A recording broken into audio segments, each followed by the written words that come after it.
Kathalia block এলাকার অধিকাংশ গ্রামীণ রাস্তার অবস্থা একেবারেই বেহাল।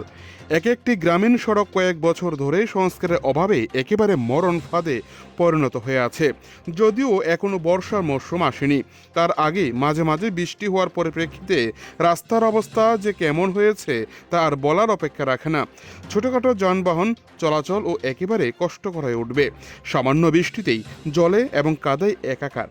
এই অবস্থা থেকে পরিত্রাণ পাওয়ার জন্য সংশ্লিষ্ট এলাকার মানুষ স্থানীয় পঞ্চায়েত মেম্বার থেকে শুরু করে দপ্তরের কাছে বহুবার আবেদন করার পরেও কার্যকরী কোনো পদক্ষেপ না নেওয়ায় শেষ পর্যন্ত শরণাপন্ন হয় সংবাদকর্মীদের কাছে।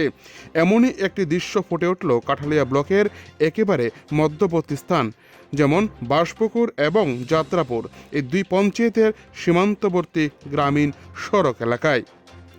কাঠালিয়া থেকে নিজস্ব প্রতিনিধির রিপোর্ট, টিভি 100 বাংলা।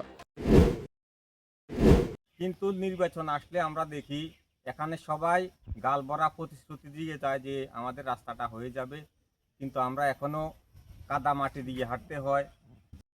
আমাদের বাঁশপুকুর পশ্চিমপাড়া যে রাস্তা এটা দীর্ঘদিনের একটা সমস্যা। যেমন এখানে আপনার বাঁশপুকুর ইসলামিয়া সিনিয়র মাদ্রাসা হইতে যে যাত্রাপুর পঞ্চায়েত সংলগ্ন মসজিদ পর্যন্ত রাস্তাটা, এটা আপনার পশ্চিমপাড়াতে একটা হসপিটাল টিলা অঙ্গনারী সেন্টার আছে, এখানেও অনেক ছোট পচিকা ছাড়া আছে, যাওয়ার ভীষণ একটা সমস্যা। এই রাস্তা দিয়ে গাড়ি ঘোড়া চালানো তো বর্ষা সিজন দূরের কথা, এখানে খালি পায়ে হাঁটাটাও মুশকিল হয়।